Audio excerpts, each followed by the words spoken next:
بسم اللہ الرحمن الرحیم، شروع اللہ کے نام سے جو بڑا مہربان اور نہایت رحم والا ہے۔ مسجد سے ہاتھ کے ساتھ تھوک کو صاف کرنا۔ حدیث نمبر 405، حضرت انس رضی اللہ عنہ سے روایت ہے، انہوں نے ایک دفعہ قبلے کی جانب کچھ تھوک دیکھا تو آپ کو سخت ناگواری ہوئی، حتیٰ کہ اس کے اثرات آپ کے چہرہ انور پر دیکھے گئے۔ آپ خود کھڑے ہوئے اور اپنے دست مبارک سے صاف کر کے فرمایا، تم میں سے جب کوئی اپنی نماز میں کھڑا ہوتا ہے تو گویا وہ اپنے رب سے مناجات کرتا ہے اور اس کا رب اس کے اور قبلے کے درمیان ہوتا ہے، لہذا تم میں سے کوئی بحالت نماز اپنے قبلے کی طرف نہ تھوکے بلکہ بائیں جانب یا اپنے قدم کے نیچے تھوکے۔ پھر آپ نے اپنی چادر کے گوشے میں تھوکا اور اسے الٹ پلٹ کیا اور فرمایا، اس طرح بھی کر سکتا ہے۔ حدیث نمبر 406، حضرت عبداللہ بن عمر رضی اللہ عنہ سے روایت ہے کہ رسول اللہ صلی اللہ علیہ وآلہ وسلم نے دیوار قبلہ پر تھوک دیکھا تو اسے کھرچ ڈالا، پھر لوگوں کی طرف متوجہ ہو کر فرمایا، جب تم میں سے کوئی نماز پڑھ رہا ہو تو اپنے سامنے کی جانب نہ تھوکے، کیونکہ جب وہ نماز پڑھتا ہے تو اللہ تعالیٰ اس کے چہرے کے سامنے ہوتا ہے۔ حدیث نمبر 407، ام المومنین حضرت عائشہ رضی اللہ عنہا سے روایت ہے کہ رسول اللہ صلی اللہ علیہ وآلہ وسلم نے دیوار قبلہ پر ناک کی رطوبت یا تھوک یا بلغم دیکھا تو اسے کھرچ دیا۔ باب نمبر 34، مسجد میں ناک کی رطوبت پڑی ہو تو اسے کنکری سے کھرچ دینا۔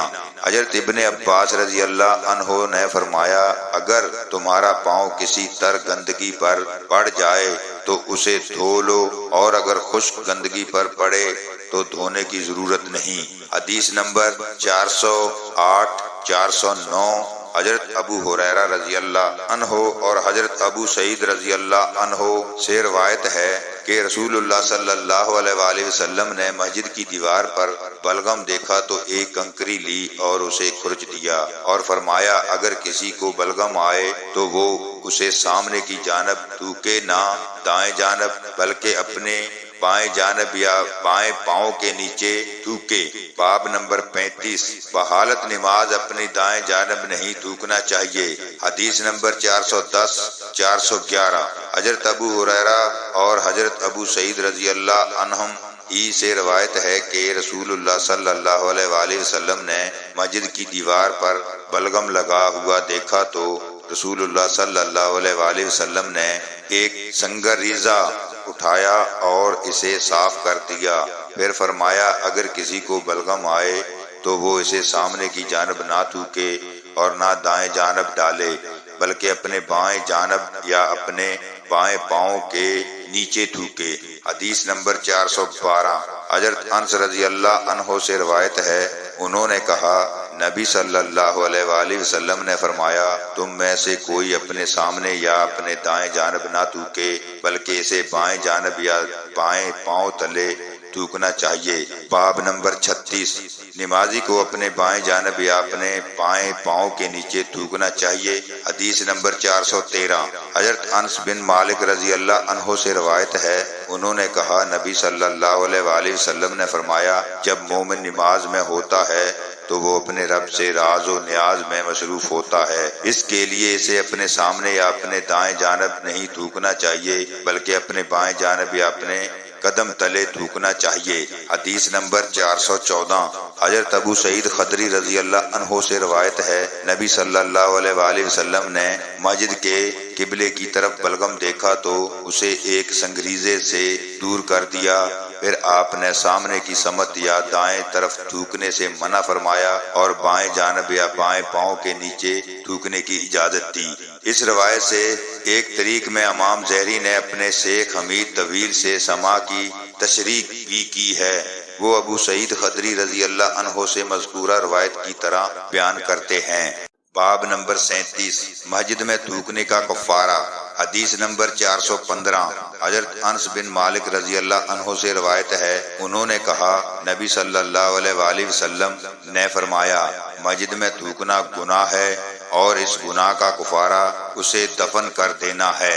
باب نمبر 38 مسجد میں پڑے بلغم وغیرہ کو مٹی کے اندر چھپا دینا۔ حدیث نمبر 416 حضرت ابو ہریرہ رضی اللہ عنہ سے روایت ہے، وہ نبی صلی اللہ علیہ وآلہ وسلم سے بیان کرتے ہیں، آپ نے فرمایا جب تم میں سے کوئی نماز کے لیے کھڑا ہو تو وہ اپنے آگے نہ تھوکے، کیونکہ جب تک وہ اپنی جائے نماز میں ہے اللہ تعالیٰ سے مناجات کر رہا ہے، اور نہ اپنی دائیں جانب ہی اسے پھینکے، کیونکہ اس کی دائیں جانب ایک فرشتہ ہے، بلکہ اپنی بائیں جانب یا اپنے بائیں پاؤں کے نیچے تھوک لے، پھر اسے دفن کر دے۔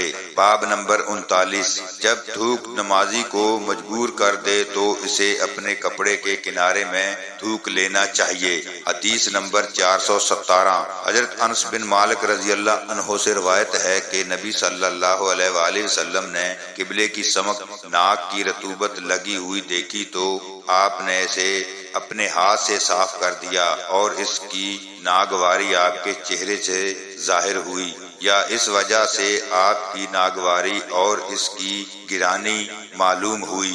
آپ نے فرمایا جب تم میں سے کوئی نماز کے لیے کھڑا ہوتا ہے تو وہ اپنے رب سے راز و نیاز کی باتیں کرتا ہے، یا فرمایا کہ اس کا پروردگار اس کے اور قبلے کے درمیان ہوتا ہے، لہٰذا وہ اپنے قبلے کی جانب نہ تھوکے بلکہ وہ اپنی بائیں جانب یا اپنے پاؤں کے نیچے تھوکے۔ اس کے بعد آپ نے اپنی چادر کا کنارہ لیا اور اس میں تھوکا، پھر آپ نے اس کے ایک حصے کو دوسرے حصے پر مل دیا اور فرمایا اس طرح بھی کر سکتا ہے۔ باب نمبر 40 ذکر قبلہ اور اتمام صلات کے متعلق امام کا لوگوں کو واعظ کرنا۔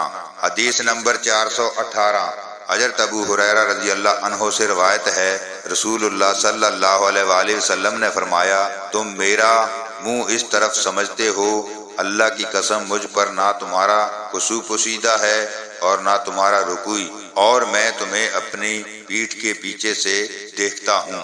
حدیث نمبر 419 حضرت انس بن مالک رضی اللہ عنہ سے روایت ہے، انہوں نے کہا نبی صلی اللہ علیہ وآلہ وسلم نے ہمیں نماز پڑھائی، پھر آپ ممبر تشریف لے گئے اور نماز اور رکوع کے متعلق فرمایا بے شک میں تمہیں اپنے پیچھے سے اس طرح دیکھتا ہوں جس طرح سامنے سے دیکھتا ہوں۔ باب نمبر 41 کیا مسجد نبی فلاں کہاں جا سکتا ہے؟ حدیث نمبر 420 حضرت عبداللہ بن عمر رضی اللہ عنہ سے روایت ہے، ایک دفعہ رسول اللہ صلی اللہ علیہ وآلہ وسلم نے تیار شدہ گھوڑوں کی دوڑ مقام افیا سے ثنیات الوداع تک اور غیر تیار شدہ گھوڑوں کی دوڑ ثنیات الوداع سے مسجد نبوی زریق تک کرائی، اور عبداللہ بن عمر رضی اللہ عنہ بھی ان لوگوں میں شامل تھے جنہوں نے اس دوڑ میں حصہ لیا۔ باب نمبر 42 مسجد میں مال تقسیم کرنا اور خوشائے کھجور لٹکانا۔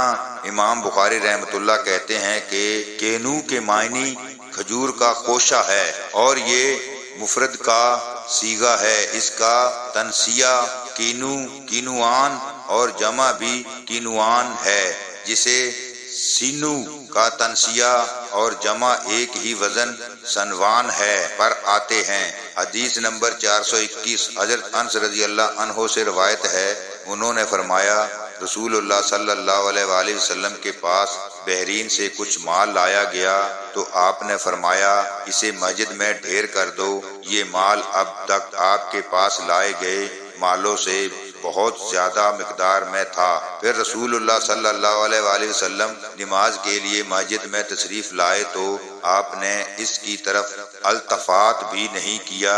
جب نماز سے فارغ ہوئے تو آ کر اس کے پاس بیٹھ گئے، پھر جسے دیکھا اسے دیتے چلے گئے۔ اتنے میں حضرت عباس رضی اللہ عنہ آپ کے پاس آئے اور کہا اللہ کے رسول مجھے بھی دیجیے، کیونکہ میں نے بدر کی لڑائی میں اپنا اور عقیل کا فدیہ دیا تھا۔ رسول اللہ صلی اللہ علیہ وآلہ وسلم نے انہیں فرمایا اٹھا لو۔ انہوں نے اپنے کپڑے میں دونوں ہاتھ سے اتنا مال بھر لیا کہ اٹھا نہ سکے۔ کہنے لگے اللہ کے رسول، ان میں سے کسی کو کہہ دیجئے کہ یہ مال اٹھانے میں میری مدد کرے۔ آپ نے فرمایا نہیں۔ انہوں نے کہا پھر آپ ہی اسے اٹھا کر میرے اوپر رکھ دیں۔ آپ نے فرمایا نہیں۔ اس پر حضرت عباس رضی اللہ عنہ نے اس میں سے کچھ کم کیا اور پھر اٹھانے لگے، لیکن اب بھی نہ اٹھا سکے تو عرض کیا اللہ کے رسول، ان میں سے کسی کو کہہ دیں کہ مجھے اٹھوا دیں۔ آپ نے فرمایا نہیں۔ انہوں نے کہا پھر آپ خود اٹھا کر میرے اوپر رکھ دیں۔ آپ نے فرمایا نہیں۔ تب حضرت عباس رضی اللہ عنہ نے اس میں کچھ مزید کمی کی، بعد میں اسے اٹھا کر اپنے کندھے پر رکھ لیا اور چل دیے۔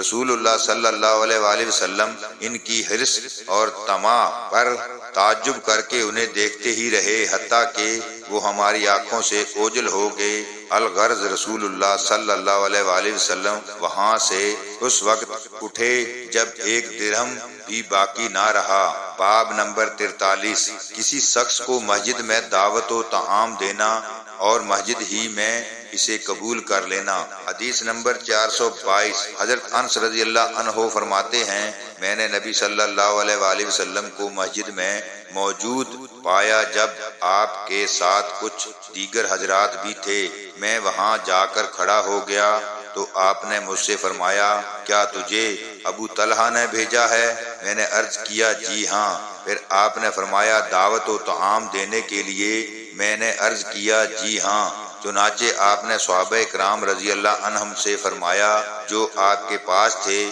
اٹھو چلیں۔ پھر آپ وہاں سے روانہ ہوئے اور میں ان کے آگے آگے تھا۔ اللہ تعالی ہم سب کو دین کو صحیح معنوں میں سمجھنے کی توفیق عطا فرمائے، آمین ثم آمین۔